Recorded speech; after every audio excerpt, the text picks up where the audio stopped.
expected to navigate through this vital English learning resource and interact with the content.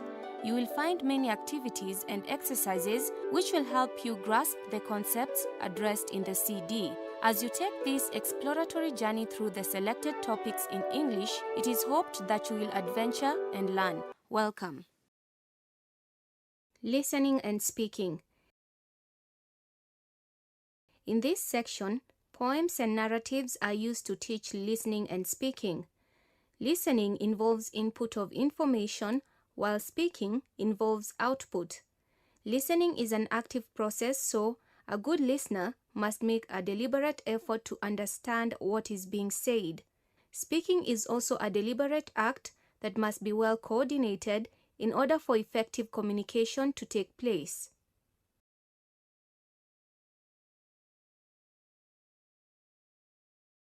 Click to view a video of a high school principal addressing her students.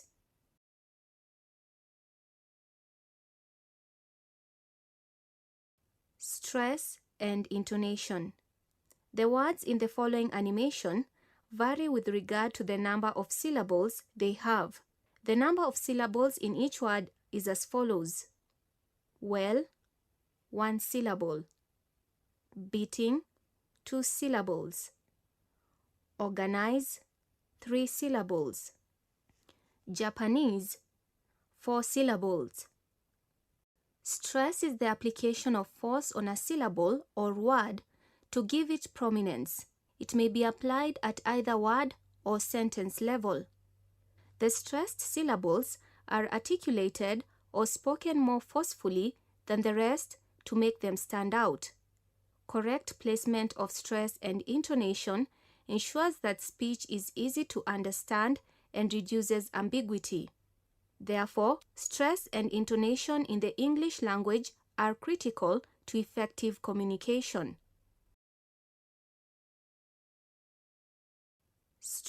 Stress and intonation. The words in the following animation. Intonation. Intonation is associated with pitch. Pitch refers to how high or low a sound is. The pitch of one's voice either remains level, rises, or falls. This change in pitch is referred to as intonation. The same sentence can convey different meanings depending on the intonation used. Rising intonation. Rising intonation is realized at the end of the following sentence structures.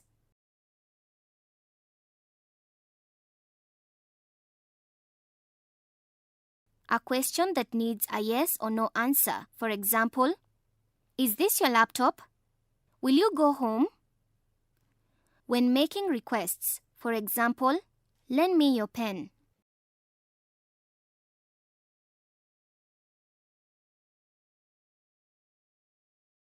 Falling intonation.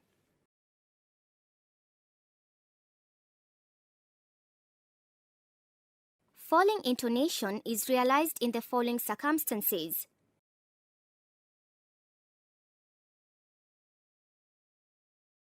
Statements expressing finality, for example, I will not come. When used in WH questions, these include where, when, what, who, and how. For example, who is the author of Weep Not Child? When issuing commands, for example, close that door, to indicate that the speaker has come to the end of what she or he is saying. For example, when one is uttering the last item on the following list. She bought beans, maize, oranges, carrots, tomatoes, and pineapples. Summary. In this topic, we have learnt the following. In disyllabic words, placement of stress makes a word either a noun, adjective, or a verb. In nouns and adjectives, stress is placed on the first syllable. There are, however, a few exceptions to the rule. For example, in the words success and advice. Stress is the force used to articulate a syllable. Every syllable must have a vowel sound as the center. The syllable said with the greatest force is said to have primary stress, while the one said with lesser force is said to have secondary stress. In a sentence, stress is placed on content words, namely nouns, verbs, adjectives, and adverbs. Form or grammatical words are not stressed. Word stress is placed on the first syllable in nouns and adjectives, while in verbs and adverbs, it is placed in the second syllable. Intonation refers to changes in pitch from rising to falling. Sound patterns of language. There are various features of style that enhance the rhythm of a poem or song. These features are referred to as sound patterns. Examples of such features are rhyme, alliteration, assonance, onomatopoeia, ideophones, and rhythm. This section will discuss rhythm, alliteration, and assonance. Read the poem below.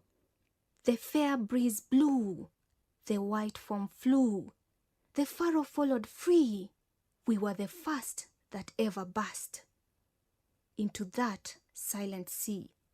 Which among the following aspects of style have been used in the poem? Click the play button to watch the following video.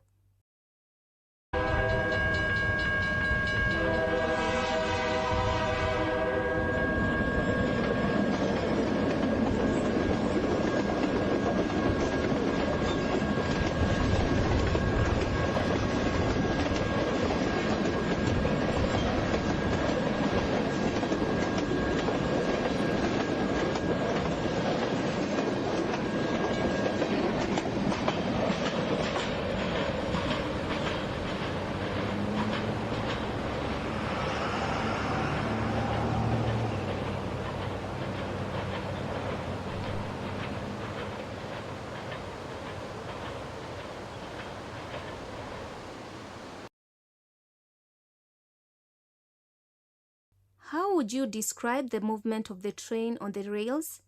You must have observed that there are regular recurring motions and sounds as the train moves. The motion of the train is indeed musical. As the train moves, a variety of sounds are produced at regular intervals. Some of the words we would use to describe the sound of the train are hissing, grinding, rumbling, clunking, and vibrating.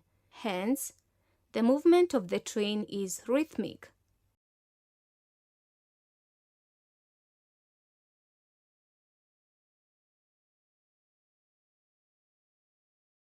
The language of poetry.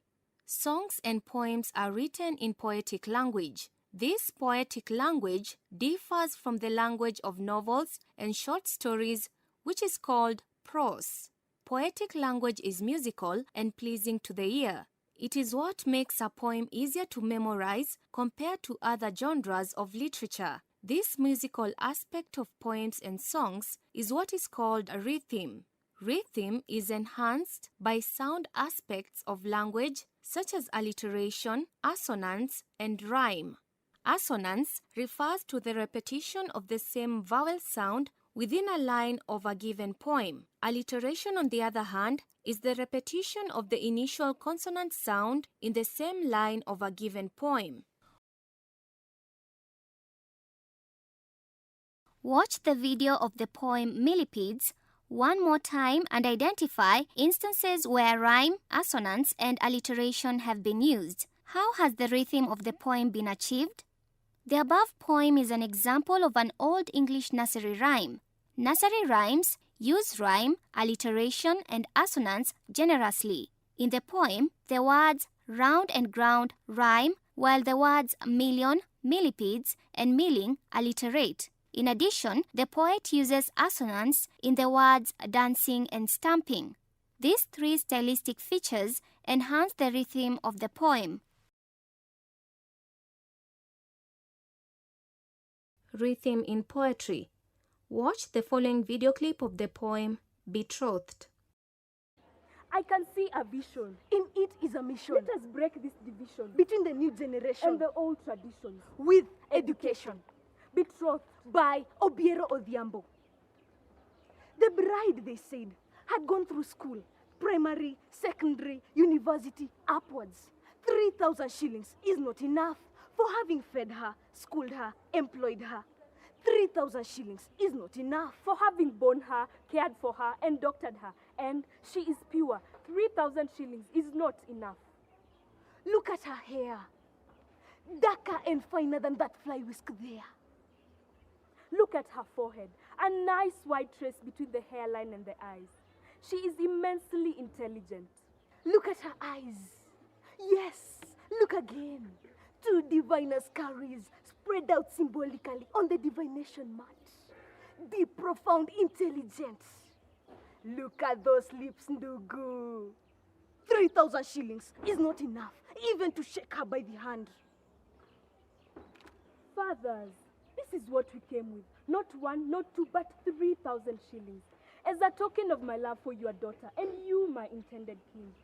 My heart is full to the brim with love for your daughter and you, my intended king. The size of the token does not reflect the size of the heart that bringeth it.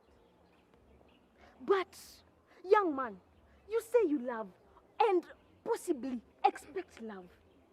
But don't you really think 3,000 shillings is not enough even to get love? 3,000 shillings is not enough. Stella Ayako And Cindy Rono. pleasure. What aspects of style has the poet used to enhance the rhythm of the above poem? Is there any usage of emphatic and syllabic stress in the poem Betrothed? Rhythm refers to the regular repeated sound pattern or beat found in poems, songs, and verses. In poetry, rhythm deals with patterns of sounds and the arrangement of words and phrases.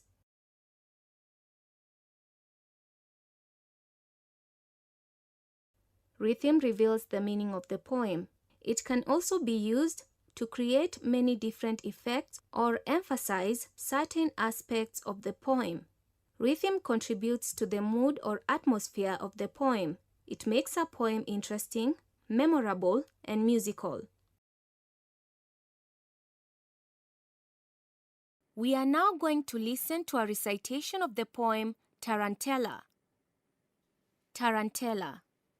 Do you remember an inn, Miranda? Do you remember an inn? And the tedding and the spreading of the straw for a bedding? And the fleas that tease in the high Pyrenees? And the wine that tasted of the tar? And the cheers and the jeers of the young muleteers? Under the vine of the dark veranda? Do you remember an inn, Miranda? Do you remember an inn?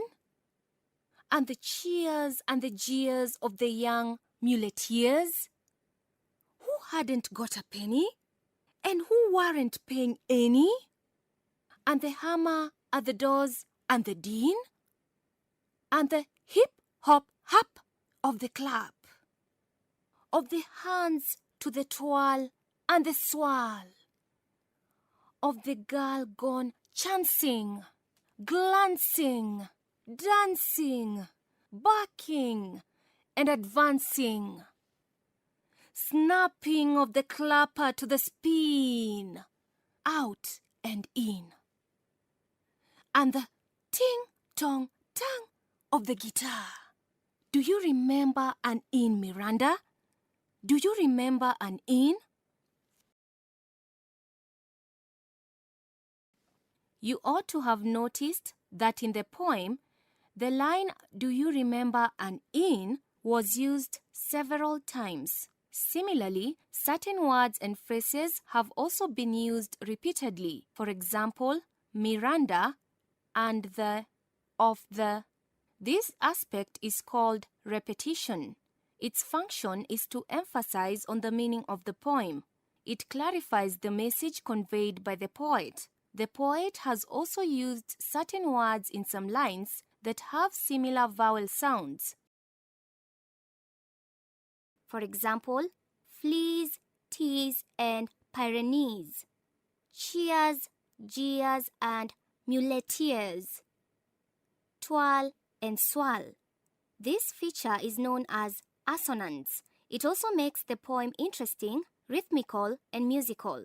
In the same poem, you should have observed that some lines contain words that begin with the same consonant sounds. For example, the wine that tasted of the tar, and the hip hop hop, and the ting tong tang of the guitar. This feature is known as alliteration. The underlined sounds are in alliteration and they make the poem interesting, rhythmical, musical, and memorable.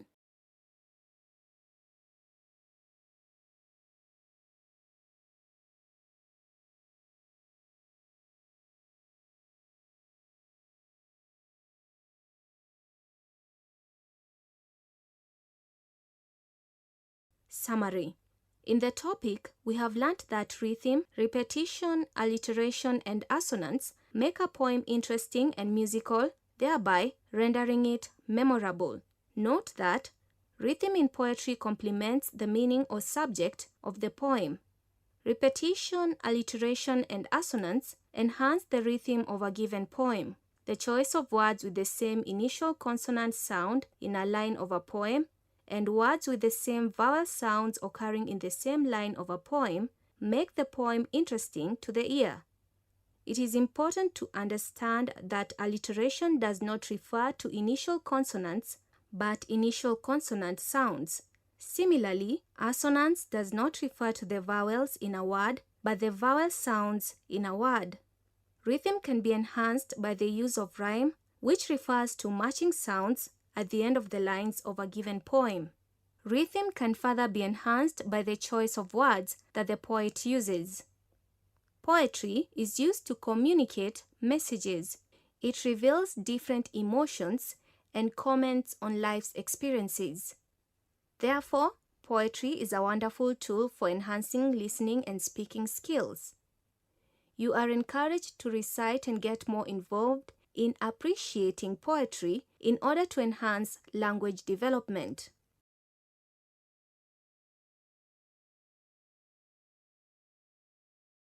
Oral narratives.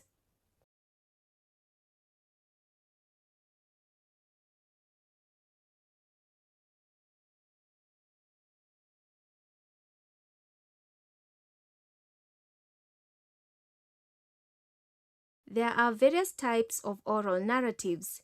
In Form 2, you studied myths and legends as well as some of their features. This lesson will cover two categories of narratives, namely, dilemma and etiological narratives. Etiological and dilemma narratives. Etiological narratives are community or cultural stories that try to explain the origin of certain phenomena or behavior. The stories are based on familiar happenings observed in a particular environment.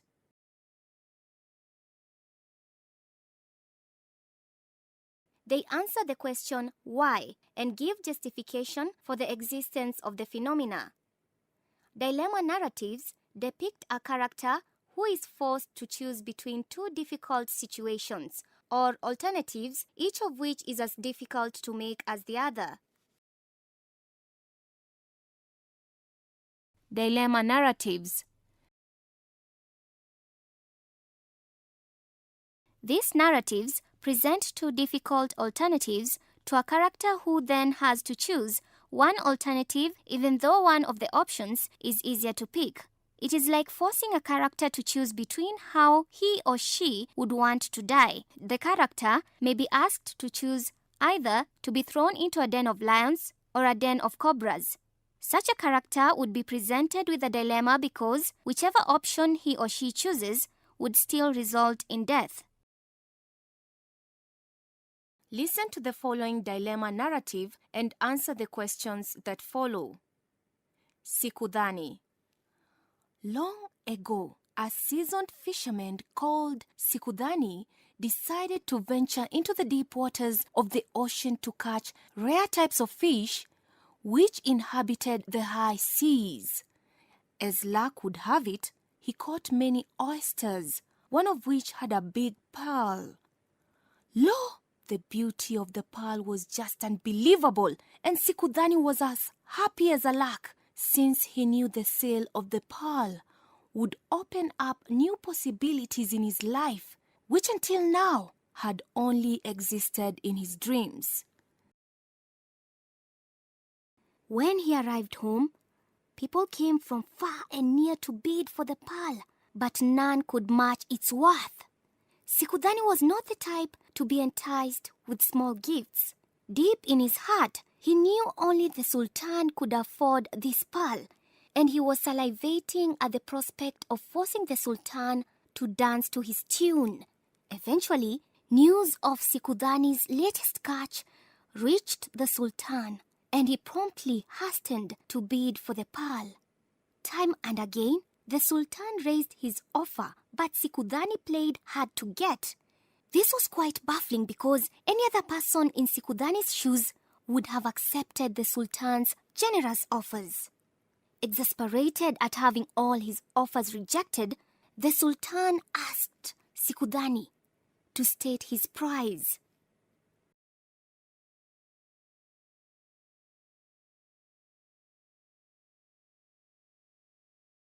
"Your daughter is the one I wish to marry," replied Sikudani. "I am ready to part with my priceless pearl on condition that I become your son-in-law," he added. When the Sultan's daughter was asked if she would be party to that arrangement, she agreed provided that Sikudani promised not to marry any other woman for the rest of his life. He was to swear at the pain of losing his life to abide by that oath if he did marry her. In fact, he was to swear at the pain of losing his life to abide by that oath if he did marry her. After a lavish wedding ceremony, Sikudani and his royal wife settled to a luxurious lifestyle in the Sultan's palace. As time went by, the urge to try his luck at sea once more began to nag him. It nagged him so much that he finally embarked on another fishing expedition to the navels of the ocean. This time round, he sailed out in a luxurious dhow, accompanied by his wife. Do you know what happened? Sikudani did get a catch of the rare oysters. What is more, he got 5 gorgeous pearls. Soon after, the dhow turned westwards, heading for the shore. As he sailed back home to the beach, Sikudani went into a reverie, glorying in his newfound wealth. Unfortunately, the boat suddenly capsized, and sharp screams rent the air. Sikudani's mind went blank, and he became unconscious, totally oblivious of what was happening. When he came to, he found himself in a house bereft of all comfort and realized that there was a middle-aged, widowed woman nursing his deep cuts and abrasions. With meager resources, the lady nursed a battered Sikudani back to health. It took her 7 years to do so.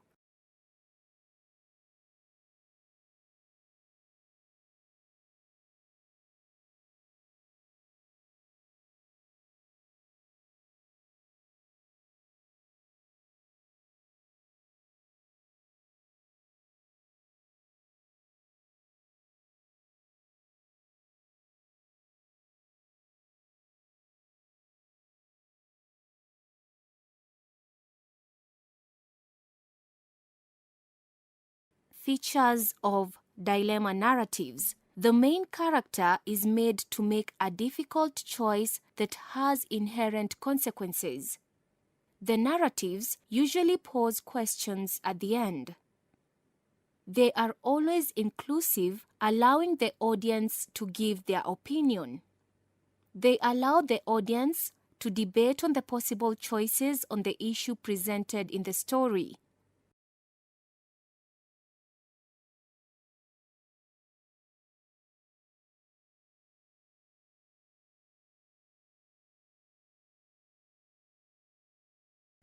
Ideological narratives.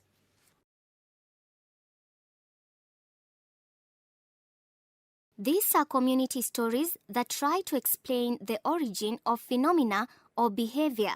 The stories are based on familiar happenings observed in a particular environment. They answer the question why and give justification for the existence of the phenomena.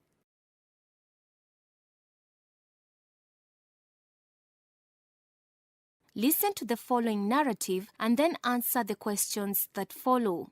Why chameleon changes color? Long ago, human beings and animals lived together in the forest. There was peace between animals and humans until a severe drought struck. After going hungry for many a day, human beings began to hunt animals for food. The animals organized themselves under the leadership of the lion. The lion called a meeting in which the animals unanimously chose Chameleon to be their emissary to heaven, where he was to seek advice from God on what animals should do about man's unbecoming habit. Upon his arrival in heaven, Chameleon was welcomed by the angels. He was ushered into the inner chamber where God was. He reported the animals' predicament, how badly human beings treated them. God then gave him a tablet and said, "Take this tablet. When you reach the forest, dissolve it in a barrel full of water and let each animal drink the solution." The chameleon was then fed well by the Chamberlain angel before he embarked on the return journey. On his way back, Chameleon, who had opted to carry the tablet in his mouth lest it got dirty, met the weaver bird. The anxious weaver bird asked him about the journey to heaven. In the course of his narration, Chameleon accidentally swallowed the tablet. He told weaver bird about the tablet, but fearing to relate the sad story to the rest of the animals, Chameleon took a different route to a far-away part of the forest. It is the curious weaver bird who broke the sad news of the tablet to the unfortunate animals as they eagerly waited for Chameleon's return. As Chameleon crept through forest, his color changed to suit that of his immediate environment. To date, Chameleon takes the color of his surroundings as a natural camouflage against animals and humans.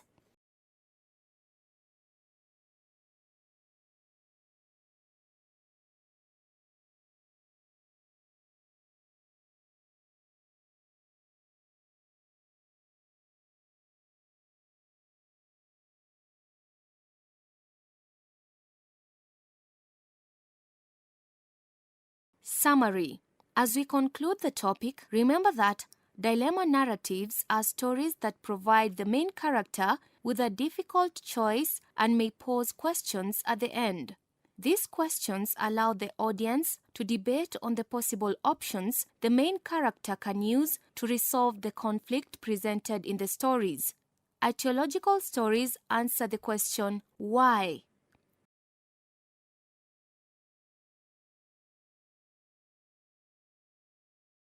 Instructions. Click the play button and watch a video of a teacher giving instructions to Form 1 students on how to perform an experiment.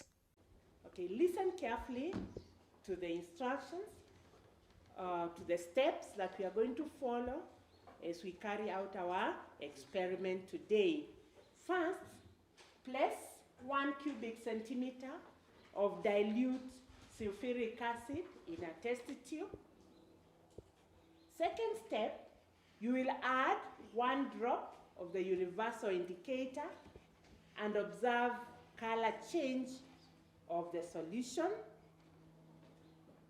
The third step, you're going to place the test tube and its contents against the pH chart and determine the pH value. Finally, you will repeat the same procedure using different solutions. Repeat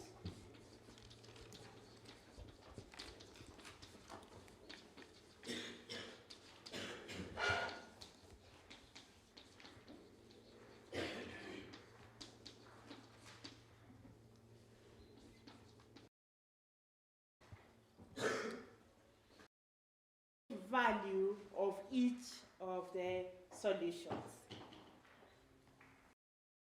Instructions are statements telling somebody what they should do with something or how something operates. They are guidelines given on how to carry out a task or use a piece of equipment. For example, candidates sitting for an examination may be given guidelines on how to conduct themselves during the examination period.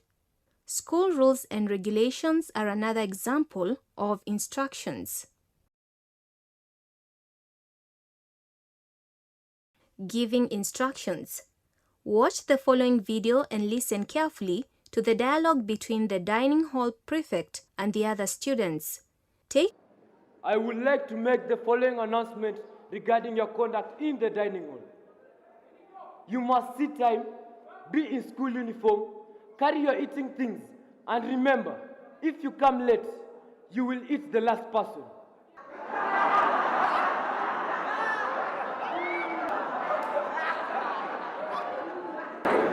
We've not understood anything. What do you mean by saying you will eat the last person? And what are eating things?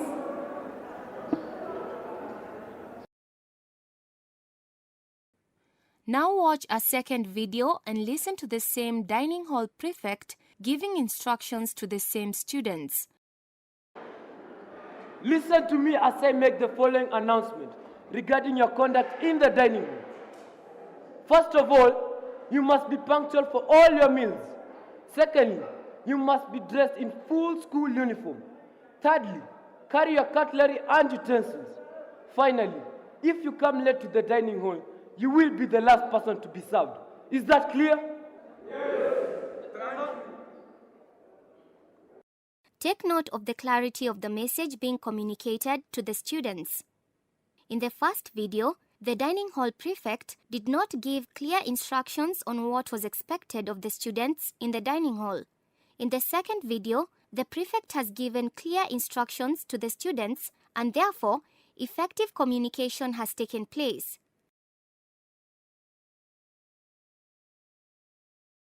When giving instructions, note the following. Use simple and clear language. Be brief and to the point. Ensure that you cover one step at a time. Provide an opportunity for the listener to ask questions or seek clarification. Through the question and answer method, find out whether the listener has understood the given instructions.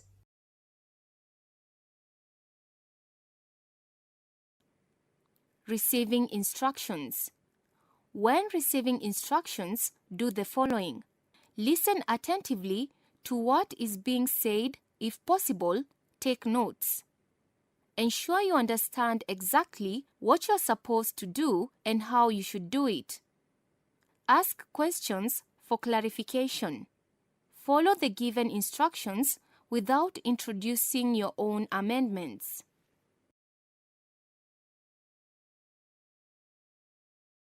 Summary. In this topic, we have learned that for proper communication to take place, the speaker and the listener must have a clear understanding of what is supposed to be done. Effective communication, that is to say, communication that results in action, cannot take place unless the sender and the receiver possess a common understanding or potential to achieve a common understanding. The speaker should use words which candidly express the instructions to be carried out. The listener should also be attentive so as to receive the correct information. In this regard, it should be understood that instructions may be given either in oral or written form or both. Therefore, the wording of the instructions should be clear and to the point. Below is a photo of a person using a mobile phone to withdraw money from an automated teller machine, ATM. One must follow the laid down procedures or instructions in order to successfully engage in mobile money transfer. Directions. The term directions refers to information about what to do, where to go, and how to get there. For instance, a new student may request a prefect to direct him or her to the principal's office. The illustration above shows a compass. Keenly observe the various points of the compass. For hundreds of years, people have been using compasses to navigate the high seas. The compass is still useful to pilots, rally drivers, and sailors. It enables them to chart their course in the air, the sea, and on the roads. In short, it shows them the directions or routes they should take so as to reach their destinations. Similarly, people need to be provided with information on how to reach a certain point in a clear and precise manner. This information is what we call directions.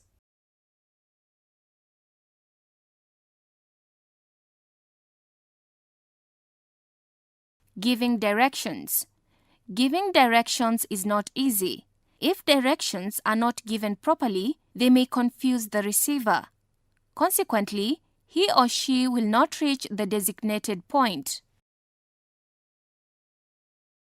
Click the play button to view a video clip on direction.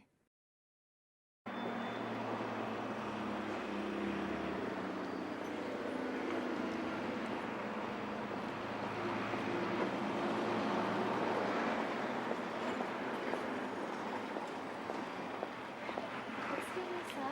Yes. Could you give me the directions to the administration block? Is it your first time here? Yes, it is. The administration block is over there. Walk along this path, go up, down, and you'll find it there. I'll be on my way. Thank you very much. Welcome.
As noted, the visitor did not reach the desired destination because the instructions given were neither adequate nor clear. Now click the play button to view a second video showing the same visitor at the Kenya Institute of Education's gate asking for directions.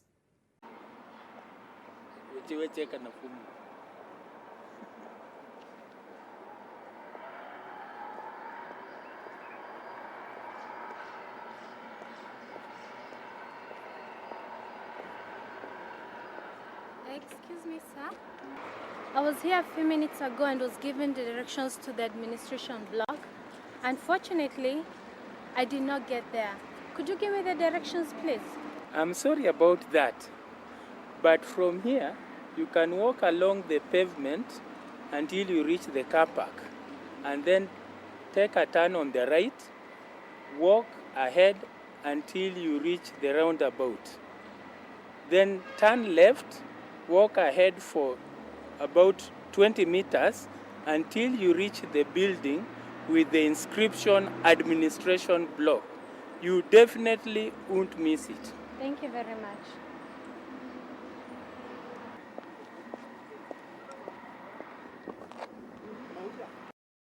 In the second video, the visitor is able to reach his destination since the directions are clearly given.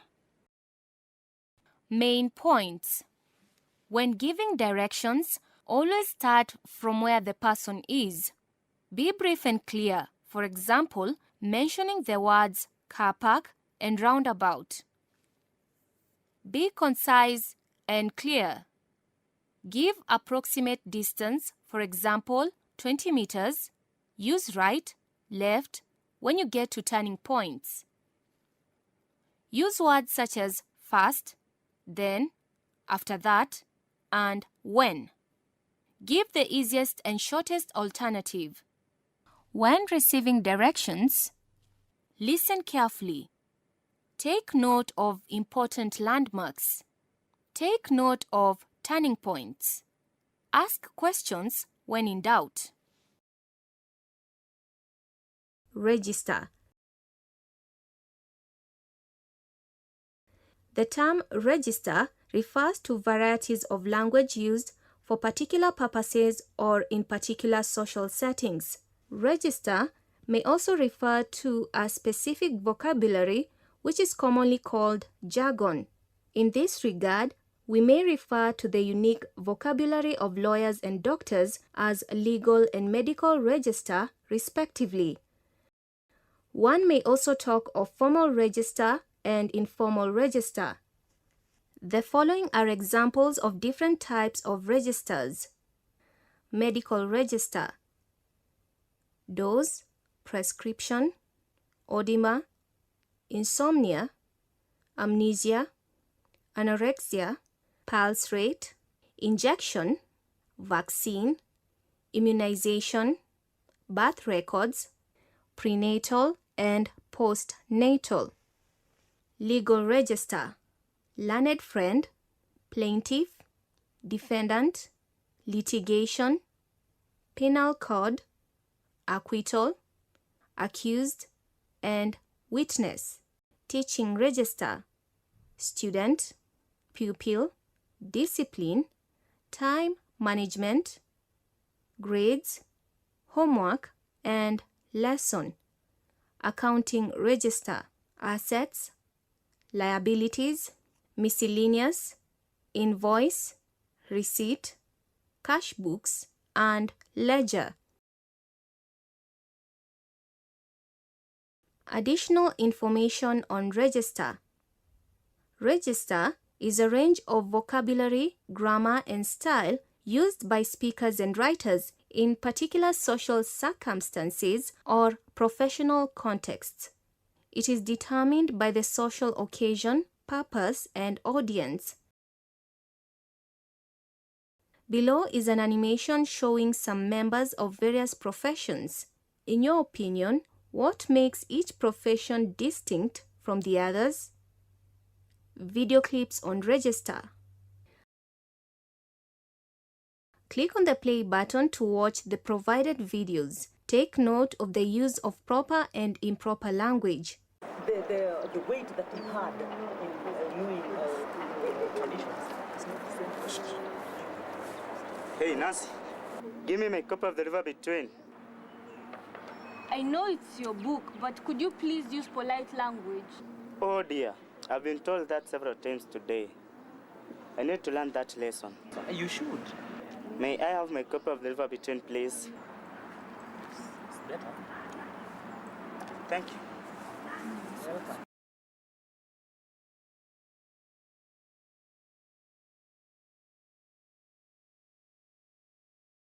Mother, I'm in a hurry. I want 800 shillings to pay for our school trip. Give me the money. As long as you ask using that kind of language, I may not be willing to give you the money. I'm sorry, Mom. May I please have the 800 shillings to pay for our school trip? Please. That's a lot better.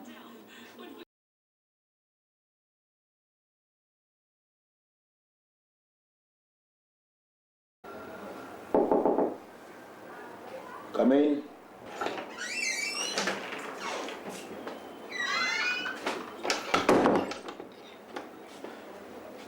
Mr. Dole, the drama club members have already assembled.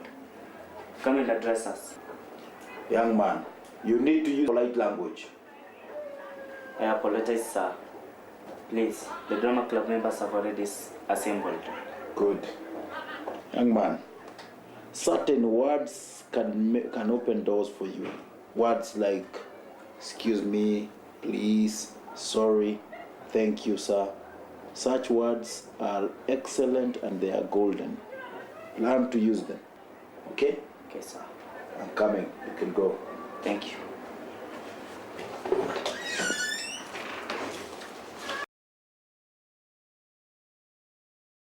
The video clips we have just watched have demonstrated different types of register, that is, formal and informal register. Formal register is used for official purposes, while informal register is used among friends or peers. It is important that appropriate register be used in all contexts in order to communicate effectively. Note that in some contexts, certain words and behavior are expected. For example, it is possible to tell that the lawyer and the judge are having a courtroom conversation because of their behavior and choice of words. Summary. As earlier learnt, register refers to the range of vocabulary, grammar, and style used by speakers and writers in particular social circumstances or professional contexts. It is determined by social occasion, purpose, and audience. Note that appropriate choice of register influences an individual's relationship with the people he or she interacts with.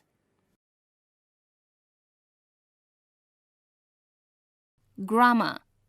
The grammar of a language is the structural rules that determine the composition of words, phrases, and sentences in that language.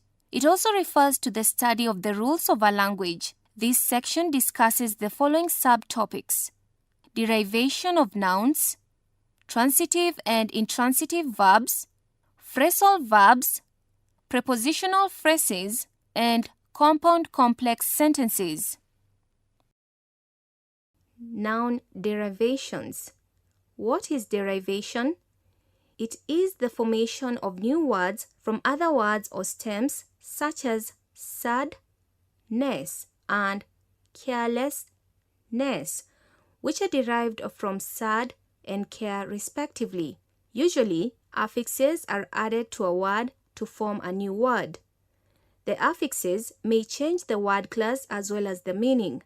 There are two types of affixes: prefixes, as in re, combined with right to form rewrite, and suffixes, as in care, combined with full to form careful. Suffixes are added at the end of words, while prefixes are added before words to form new words. Addition of suffixes to nouns to form new words. Nouns can be formed from other words by adding suffixes to words. A suffix is a letter or letters added to the end of a word to form a new one. For example, teach plus er creates teacher. Selfish plus ness creates selfishness. Coward plus ICE creates cowardice. Apply plus CATION creates application. Derivation of nouns from other nouns, verbs, and adjectives. Nouns can be derived from various categories of words such as verbs, adjectives, and other nouns. Nouns derived from other nouns. Examples of nouns derived from other nouns. The party leader has good leadership qualities.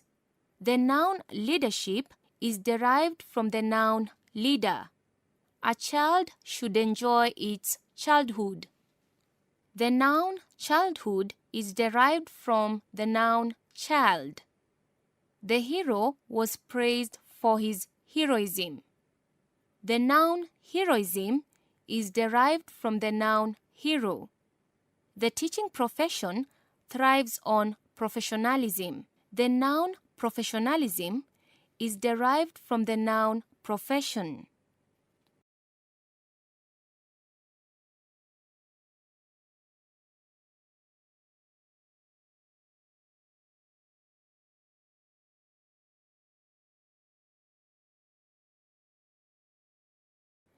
Nouns derived from verbs. Examples of nouns derived from verbs are teach plus ER to form teacher. Play plus ER to form player. Employ plus EE to form employee. Employ plus ER to form employer. Employ plus MENT to form employment. Arrive, nouns derived from adjectives. Examples of nouns derived from adjectives are kind plus NESS to form kindness. Free plus DOM to form freedom. Careless plus NESS to form carelessness. Punctual plus ITY to form punctuality. Elegant plus ANCE to form elegance. Summary.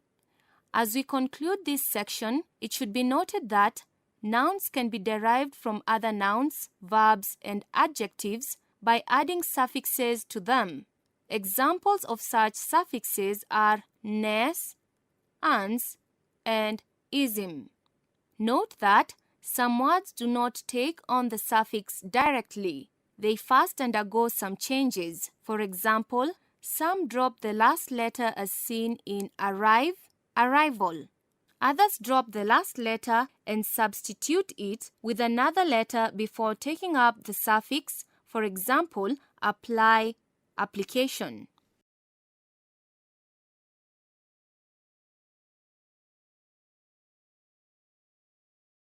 Transitive and intransitive verbs.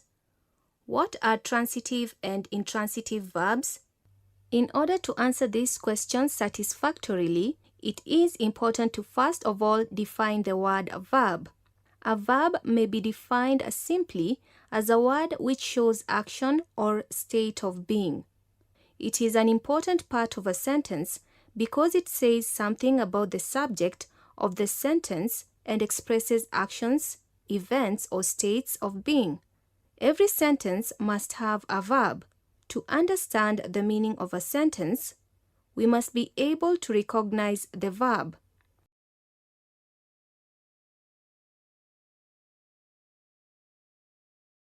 Various endings may be added to verbs to express different meanings and relate them to aspects such as tense, person, number, and voice.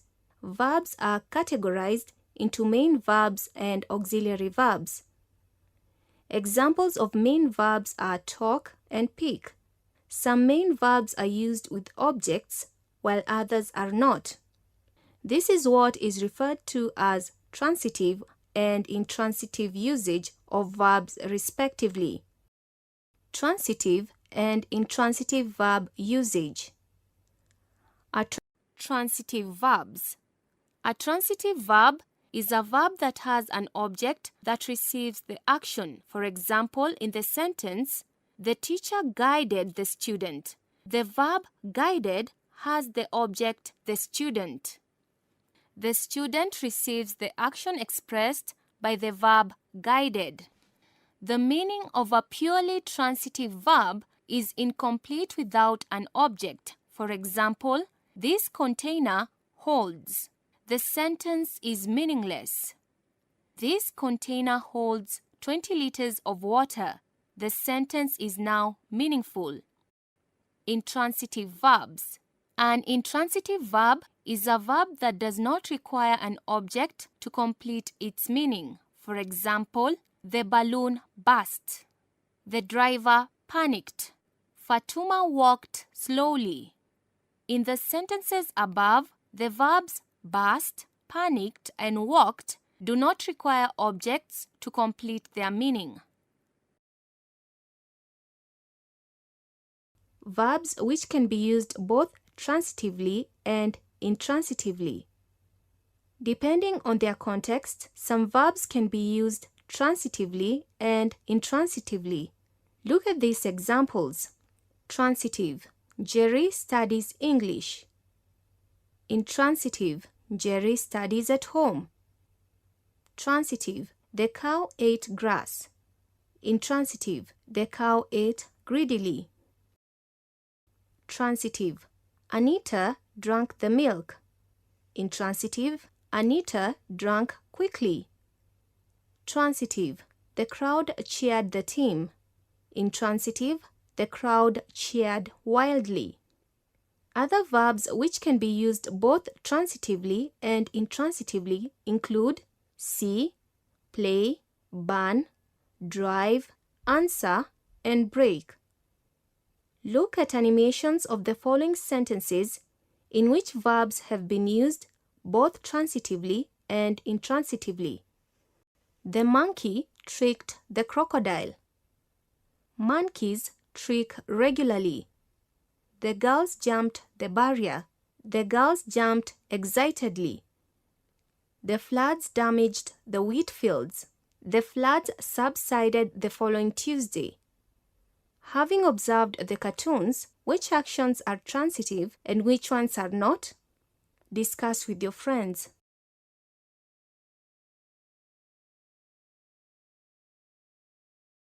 Summary.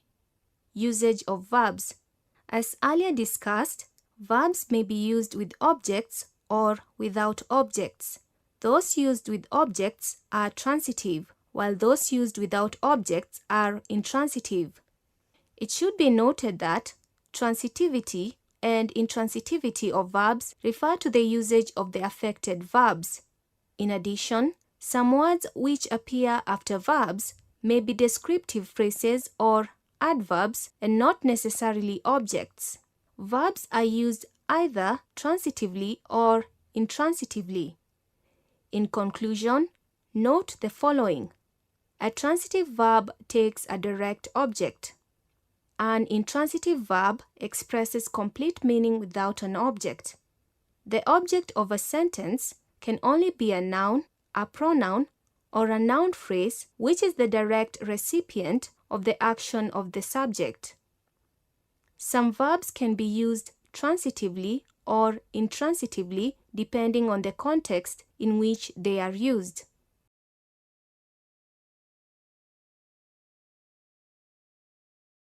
Phrasal verbs. A phrasal verb consists of a verb plus a preposition or adverb which results in a meaning that is totally different from that of the original verb. For example, pass combines with over to form pass over. Some phrasal verbs are transitive while others are not. In the sentences below, the phrasal verb in sentence A is transitively used, while the one in sentence B is intransitively used. Peter made up the story. Transitive. Jane's car broke down. Intransitive. Some phrasal verbs are separable, while others are not. For instance, Mary promised to look into the matter. Look combines with into to form the inseparable phrasal verb look into. The teacher talked the principal into allowing the girls to visit the national park. Talk combines with into to form the separable phrasal verb talk into. Characteristics of phrasal verbs. A phrasal verb is a main verb combined with a particle. The particle may be an adverb, a preposition, or both, and it is used to help create a meaning quite different from the unusual meaning of the individual words. This special category of words formed by adding a particle to a main verb is referred to as phrasal verbs. Phrasal verbs function just like ordinary verbs since they have past, present, and future forms.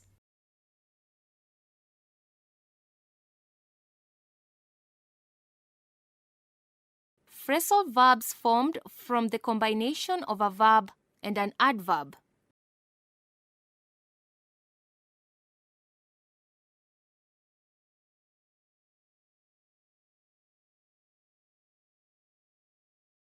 Break plus down forms breakdown, which means to cry or to stall. Turn plus up forms turn up, which means to arrive. Let plus down forms let down, which means to disappoint. Make plus up forms make up, which means to create or to reconcile. Look plus out forms look out, which means to take care. Pass plus away forms pass away, which means to die. Phrasal verbs formed from the combination of a verb and a preposition. Take plus off forms take off, which means to leave. Put plus out forms put out, which means to extinguish. Look plus into forms look into, which means to consider. Bring plus up forms bring up, which means to rear or to raise. Put plus off forms put off, which means to postpone. Give plus in forms give in, which means to surrender or to accept. Call plus off forms call off, which means to cancel. Phrasal verbs formed from the combination of a verb, an adverb, and a preposition. Put plus up plus with forms put up with, which means to tolerate. Get plus away plus with forms get away with, which means to go unpunished.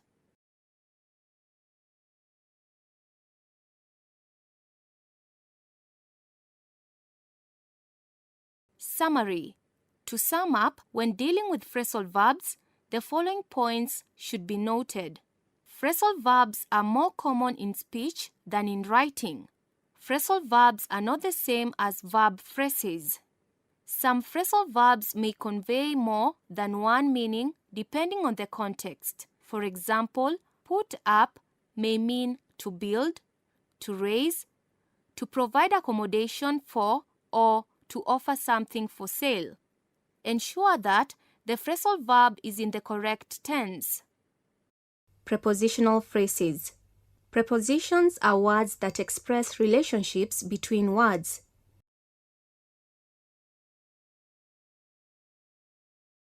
They are one of the 8 parts of speech.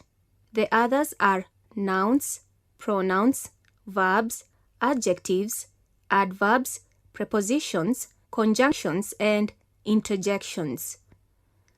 A prepositional phrase comprises of a preposition followed by a noun or a pronoun.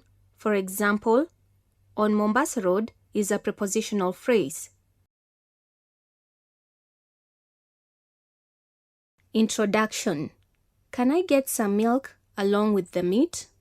A prepositional phrase begins with a preposition and ends with a noun, a pronoun, gerund, or a clause which then act as the objects of a preposition. Prepositional phrases used as adjectives and adverbs.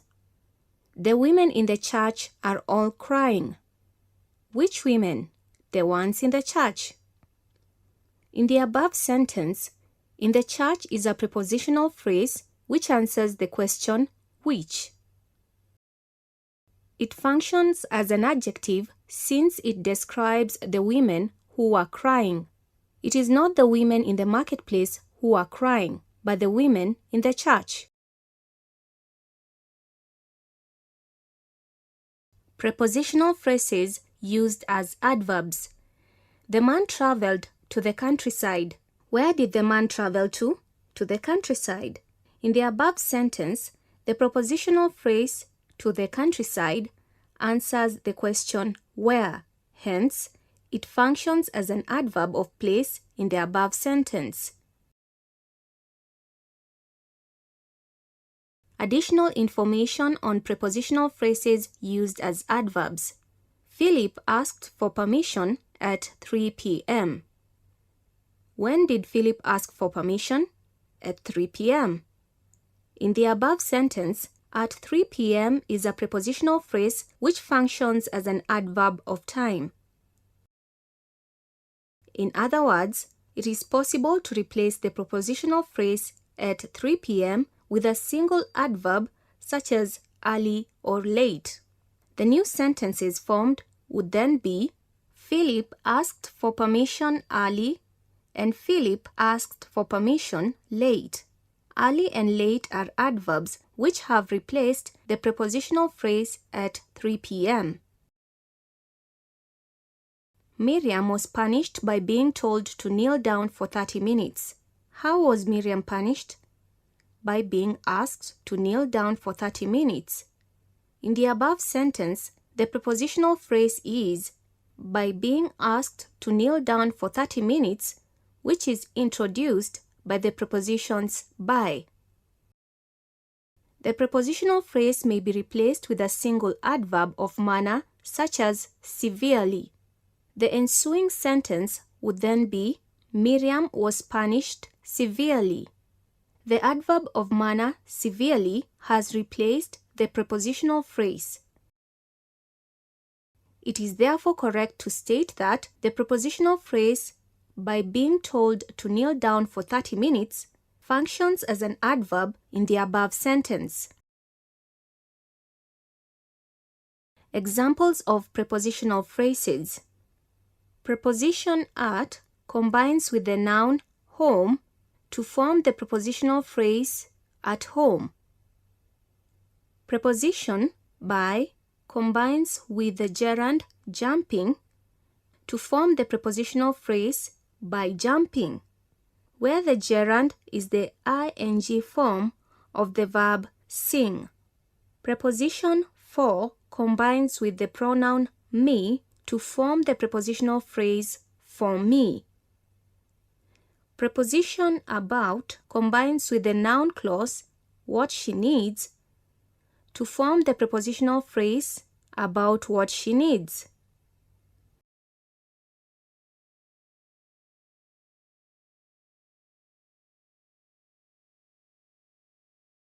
Examples of prepositional phrases. Preposition at combines with the noun home to form the prepositional phrase at home.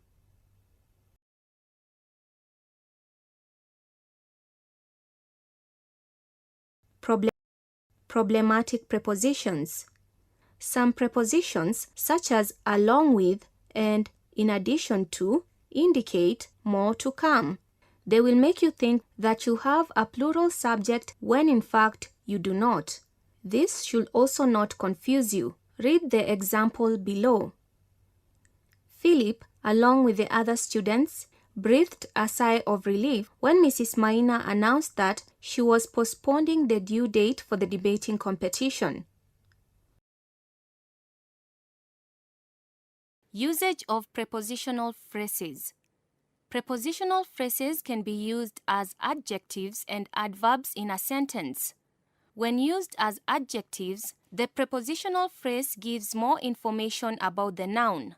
When used as an adverb, the prepositional phrase tells us more about the action expressed by the verb. Examples of prepositional phrases. Prepositional phrases are phrases with a preposition as the head word. Look at the diagram below and observe how a preposition like on combines with a noun phrase like the bed to form a prepositional phrase like on the bed. The preposition on combines with noun phrase the bed to form the prepositional phrase on the bed. The preposition into combines with noun phrase the basket to form the prepositional phrase into the basket. The preposition out of combines with noun phrase the country to form the prepositional phrase out of the country. The preposition across combines with noun phrase the valley to form the prepositional phrase across the valley. The preposition down combines with noun phrase the street to form the prepositional phrase down the street. The preposition from combines with noun phrase the pot to form the prepositional phrase from the pot. The preposition is in bold to signal the way it functions as the head of each of the given group of words. This is what makes the given words to be termed prepositional phrases. Summary. We will conclude this session by making the following observations. A prepositional phrase is made up of a preposition followed by a noun or a pronoun. Prepositional phrases can function as adjectives and adverbs.